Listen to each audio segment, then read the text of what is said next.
Good day, everyone. I am here to discuss with you about marketing metrics. Marketing strategies starts with clear goals and tracking progress towards goals requires selecting smart marketing metrics. Goal setting and metric selection go hand in hand. If goals are your destination, then metrics are like guideposts. Metrics help indicate whether you're on the right track and progressing towards your goals. On the other hand, metrics can also illustrate where things are going awry, so you can get back on track. However, there are tons of different metrics you could potentially track. It's important to know which one you should be paying attention and understand what they mean for your marketing. Before we start, let us define what marketing metrics really is. Marketing metrics are a key indicator of how well your marketing efforts for your individual product or service are delivering. Simply put, marketing metrics are the means to analyze your effort versus result in a qualitative and quantitative way, enabling you to make decisions for improving productivity as well as profitability. Not all metrics are created equally, depending on what area of marketing you work in. Some will mean more than others, especially when it comes to your marketing performance indicators or KPI. KPI evaluate the success of your marketing activities or the success of an organization altogether. Just about anything can be measured one way or another, but marketing metrics aren't meant to be broad. They should be designed to measure key aspects of every campaign you run.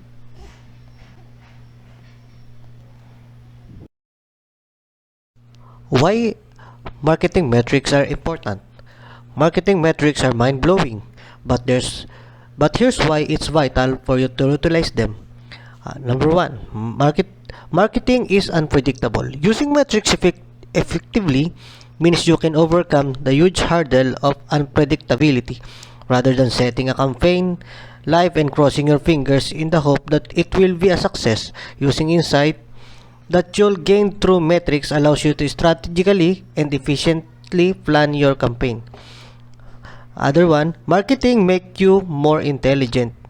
If you put on the time to monitor, analyze, evaluate, and act upon your performance metrics, you are able to increase your competitive intelligence, assess your strength and weakness, and make vital budgetary decisions that will certainly impact upon your success and ROI. Next, it justifies your effort. During the planning of a campaign, you can use your in-depth data-driven metric knowledge to help inform and drive your marketing decision.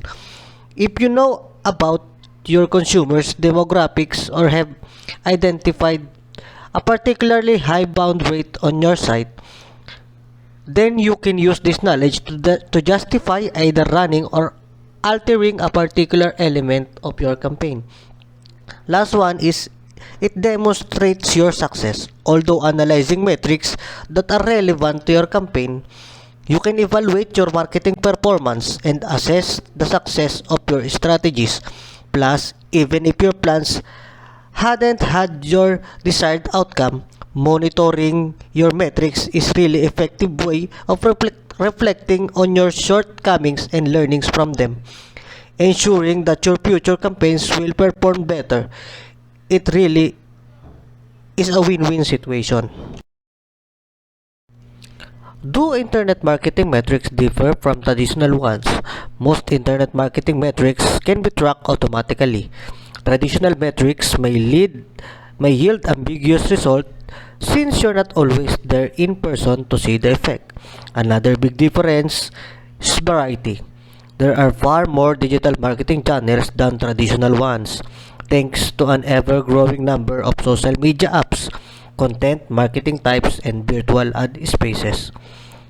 Both matter, though, and you should never run a marketing campaign without tracking your progress along the way.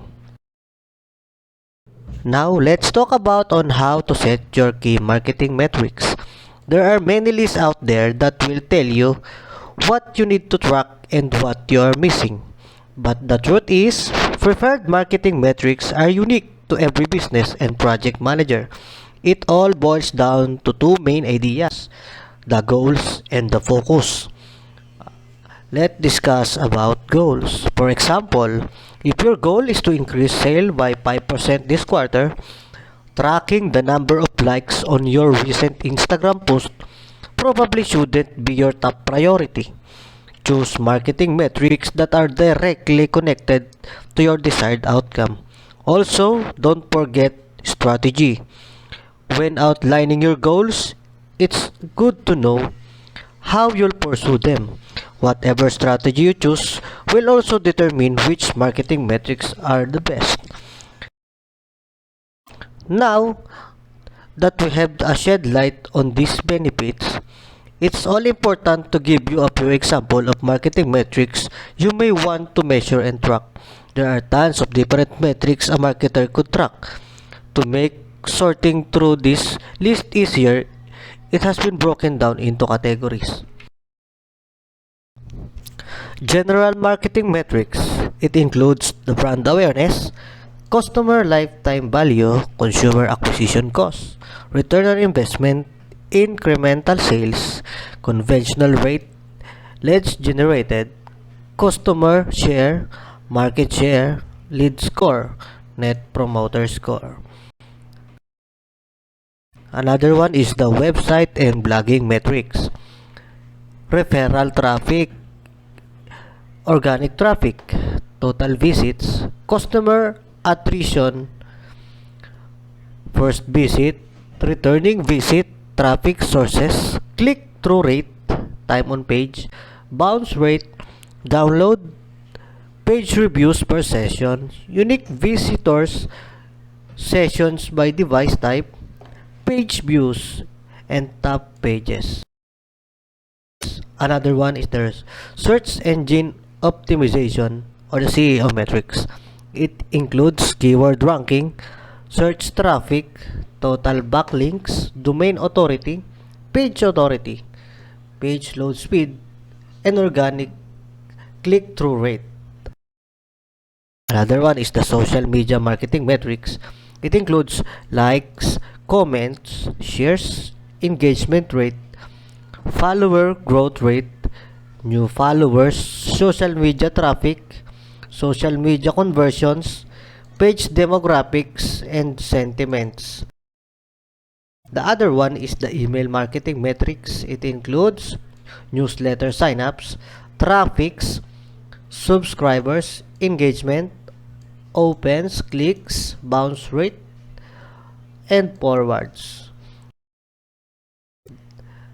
And the last one is pay per click or the PPC metrics. It includes cost per click, CPC, click-through rate or the CTR, the quality score, impression share, total conversion value, the return on ad spend or ROAS, and the call tracking.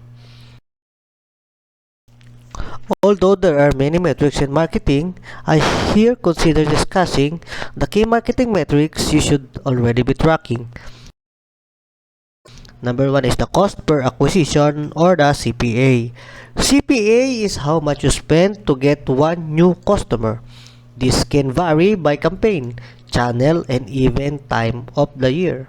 According to global business strategy expert, regarded as one of the most important metrics in marketing, especially in the digital marketing era, cost per acquisition or CPA as it is commonly referred to, is the aggregate cost incurred to acquire a paying customer. While you can calculate your overall CPA as an indicator of your overall success within your marketing budget, channel level CPA is routinely utilized to optimize the budget allocations to different marketing channels.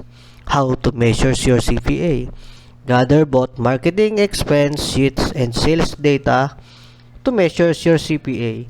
It is then calculated by dividing your marketing spend or your campaign cost by the number of customers acquired or the conversions. They also says that CPA is actually a very useful financial metric that can be used to assess the revenue impact of marketing efforts When monitored in conjunction with customers' lifetime value or the CLTV and average ticket size or order value, it indicates the present and future profitability and sustainability of the business. As far as figuring out what a good CPA is, it varies from industry to industry. Instead, focus on lowering your own business CPA over time in a sustainable way. Number 2 is the cost per lead or the CPL. Before you can acquire new customers, you have to bring in new leads. Leads are those people who shows interest in a brand, products, or services, which makes the person a potential customer. Cost per lead measures the dollar amount of each new lead by campaign, channel, or overall spending. These sales and marketing metrics helps users to create better goals, track ROI, and adjust budget accordingly. Budget related to CPL includes items such as paid ads, placement, and social media monitoring platform. How to measure your CPL? The total CPL equals to the total dollar amount spent on marketing divided by the total number of new leads acquiring in a given time period. Also, it is important to have a system in place that allows you to view and record where each individual lead came from. Otherwise, your data might include unrelated sales pipelines that your team didn't work on. Number 3 is the customer lifetime value or what you calling CLV. Customer lifetime value is the total dollar amount a single account or person is projected to spend on your business from their very first purchase all the way to their last. This calculation based on your pricing model, any potential upsells on the horizon, and important forecast data such as historical record or similar customers. In marketing, CLV provides that quality is often better than quantity. So there should be some campaign aimed at existing customers to retain them long. How to measure it? Simply multiply average customer value by average customer lifespan.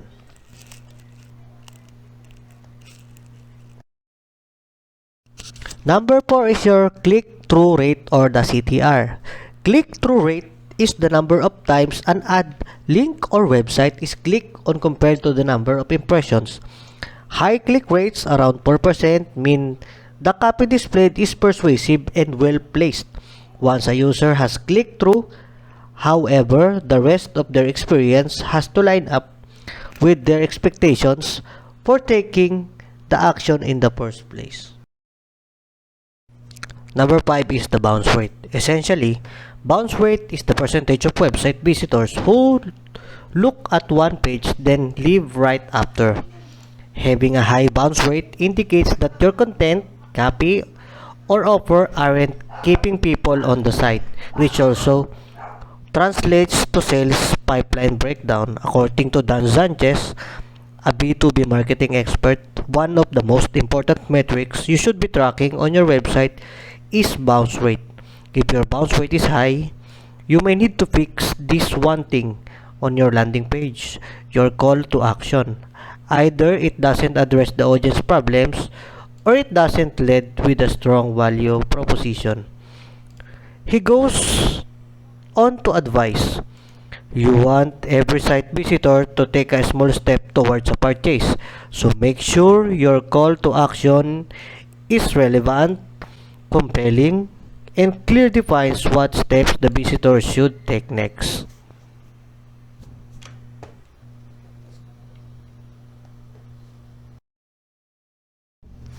Number 6 is the goal completions. Goal completions are also known as the conversions and refer to any instance in which a potential customer takes an action you led them to. For example, clicking the CTA button at the bottom of the sales page or adding their email to a form to receive a downloadable piece of content is a goal completion. This marketing metrics works well for measuring quantities at any funnel stage. A very good example of this is when you use the website called LinkedIn and you are asking readers to subscribe to your newsletters at the link provided. Every individual who clicks the link and successfully takes that action equals to one goal completions. Number 7 is the lead to customer conversion rate. It is important to measure how many leads your marketing efforts are generating. But if you stop there, you're missing a crucial piece of the puzzle. How many leads actually turn into customers? Knowing this figure can tell you whether your sales team needs a higher volume of leads, higher quality leads, or additional supporting content to help close deals. Number 8 is the multi-touch attribution. Very few people research and buy during the same web browsing session. Most people will start their search for a product or stumble across a piece of the content. Click through to your website and poke around your blog. Then days or weeks later, search for your company name, click on a paid ad and purchase. By only crediting the point of conversions, you're not getting a full picture of the customer's journey and you're unveiling key aspect of your marketing efforts.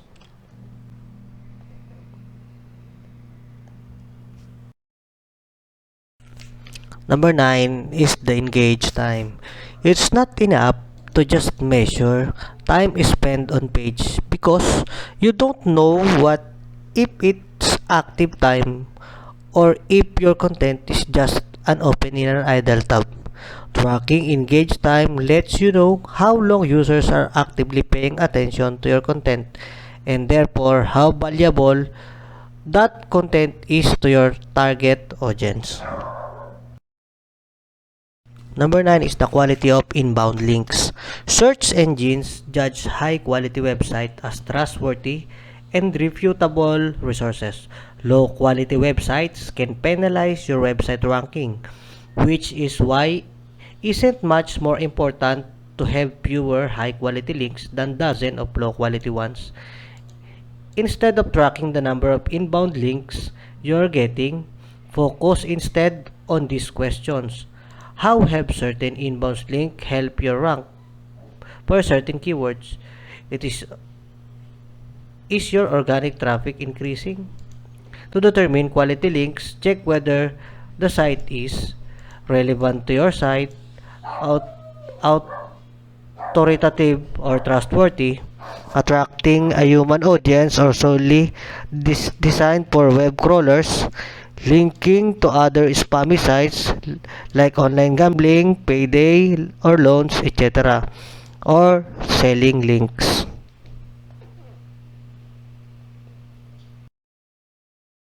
Number 11 is the social media engagement. While it's good to have a large number of followers across your social media platform, it doesn't help your business if they are simply ignoring you. How many people are clicking on and interacting with your post, and who are they? Answering these questions will help ensure you're delivering the right content to the right people on the right place. Engagement types vary depending on the social media platform. Keep an eye on Facebook engagement scores and the numbers of clicks, likes, shares, and comments. Twitter's retweet, replies, or favorites. Pinterest likes, comments, or repins. Google Plus likes, comments, or shares, etc.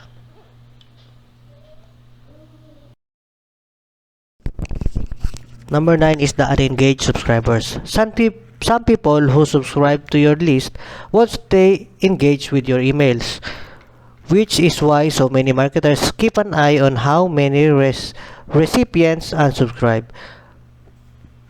But not everyone will go through the process of unsubscribing, especially when it takes fewer clicks to just trash emails that aren't of interest. But for the health of your subscribers list, it is important to track and engage subscribers. Email clients can flag low engagement rate and deliver this gray mail message straight to the junk folder, which means your emails are being delivered but not seen. Number 13 is the website conversion rate.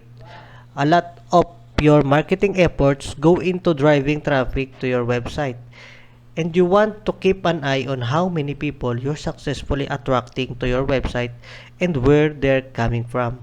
But if you just focus on visits without equal emphasis on conversions, you're wasting your time and money. Putting in a little effort into bumping up conversion rate can have a big impact on your business. Imagine the difference that even a 1% or 2% boost in new customers could do for your bottom line. The last but not the least is the MQL to SQL ratio. MQLs, or the marketing qualified leads, are generally defined as bottom of the funnel prospect who have indicated they are ready to purchase or at least talk to a salesperson by downloading buying guides, requesting a demo, or signing up for a free trial. Sales qualified leads are potential customers that sales determined are ready for a direct follow-up. Final thoughts. Laser focus your attention to your succeed. Although you can measure everything, it is important to understand what you're measuring and why. But don't get too caught up in the time-consuming task of manually data entry. According to corporate transformation expert, when business focus too much on guidelines, process, and metrics, they can actually prevent employees from doing their best work. That's all. Thank you.